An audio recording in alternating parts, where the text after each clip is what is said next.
thôi ở đây là các bạn phải cắt cho bà là các bạn sai không ổn tầm liên đến mà tâm định như mà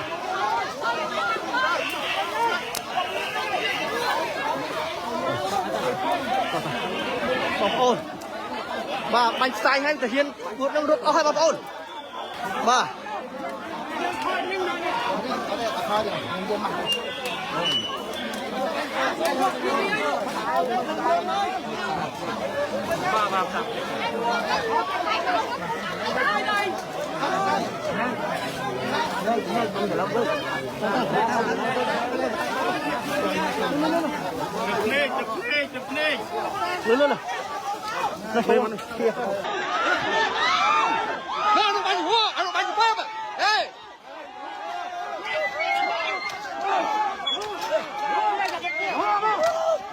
lên này kia một trường người dân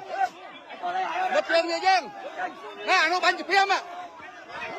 nè nó bắn chụp phim à nè mà bắn chụp phim à à mua nó bắn chụp phim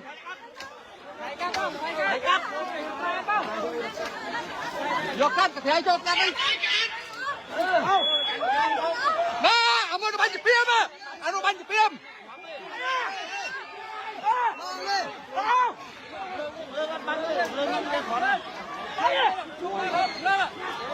ồ na chỗ để chui lốp à biết bắn khó ghê biết bắn khó biết bắn nha gặp lực xa lên ý là con ở đây cầm flag việc bắn nhảy việc thơ scam việc bắn có bắn sai nhảy họ mời và đây là vô làm không thế bông bông cánh đập đi nè nó đập đọt là nó cứ đạch đọt là luôn bà to scam thiệp đi là luôn bông trong đi lang với gì trong đi chọc đam trong đi bông bông đi ấy đi bà của đi ấy đi không ở đây thì thôi con đây thì thôi chỉ srai bằng con srai là luôn rồi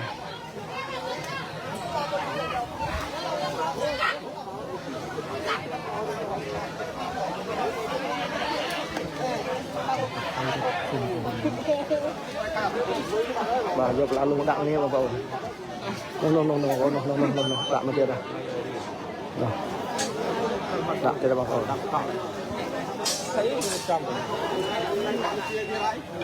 bánh trưng phải kia mặc prau ba chục mùi nâng ngọc chi bọt này giờ chi bọt này giờ như lên như là bọt nông đây ba tay như này đó phải làm khe chơi nhé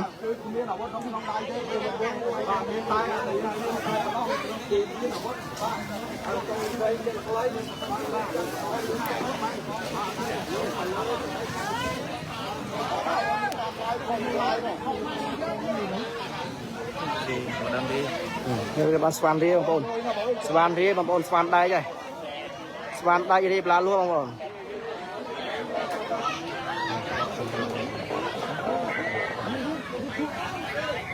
bồn khi mà bông bồn khuôn swan này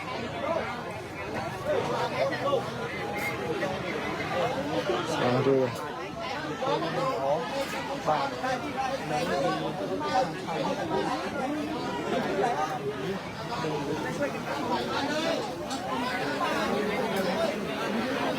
swan đấy mà bọn swan đây ơi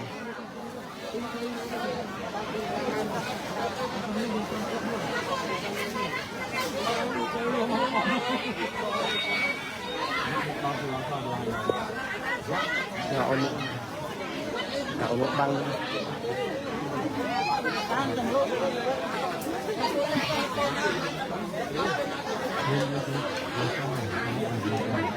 Ini swan mesti bang Paul, swan lain je dah. Swan mesti berlalu cong bang Paul. Cepat teruskan pi bay. Tụt lớn nè, bật hơn nè. ตอนนี้เรากำลังตึงใจกันนะครับ ผู้บอกเขาจับไปแล้ว เมื่อกี้ลืมดู เดี๋ยวเราออกกับรถโรงพยาบาลไปเลยถ้ามีเคสแดงอ่ะ เมื่อกี้ลืมดู ถ้ามีเคสแดงออกกับรถโรงพยาบาลไปเลย ไอ้โดมจะเข้ามา ใครนะ โดม ไอ เตรียมคนยิงแล้ว ฮะ ตรงเราเตรียมคนยิงแล้ว เข้ามาเข้าได้อยู่ใช่ไหม เข้ามาได้ถ้ามันจะเข้ามาไม่ได้ ใส่ชุดมาใส่ชุดกู้ภัยมา มีรองเท้าผ้าใบสีฟูอ่ะ รถทหารไหม เข้ามาตรงโรงเรียนข้างโรงเรียนหนองคุณเมลับ คนนี้สถานการณ์เป็นเครียดมากครับ ใช่ยิงยาวขึ้นมาเลยอ่ะเข้าข้างโรงเรียนหนองสมัยแล้วก็ยิงยาวมาเลยใช่เอารองเท้าผ้าใบให้พี่ด้วยนะของหนูอ่ะ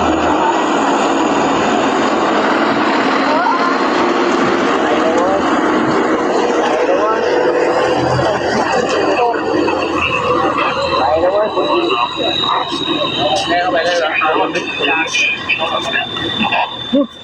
งหมดคนของเจ็บล้างแผล เยี่ยม หนึ่งล้างแผลก็เจ็บคนนึง ล้างแผลไม่สมควร พอ3แผล2,000เลย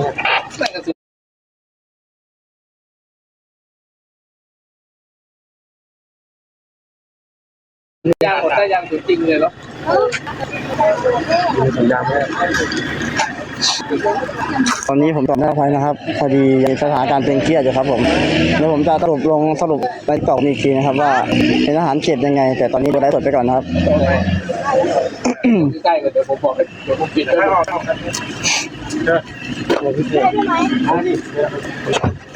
ไม่เลยไม่เลย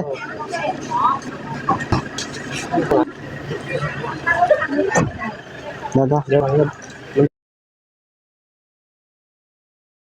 เป็นคนนึงนั่งเลย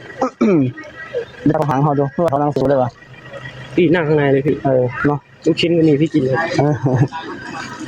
เขาทำทรงอะไรเขาทรงอะไรทรงสีเขียวเลยข้างหลังอะทรงเลย เข้าไปข้างในแล้วพี่ไปกับเราโส ไปนั่นแหละ โอ้ท่านั่งถ่ายรถเขาเองดุ้ง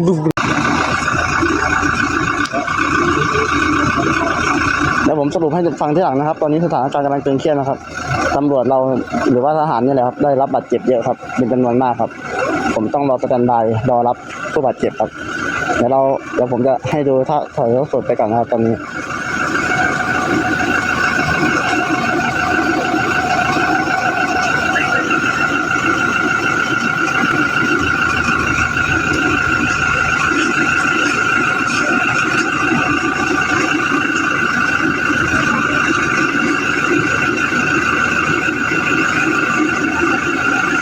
ตอนนี้ทหารเราเอาจริงเอาจังกับมันแล้วครับตอนนี้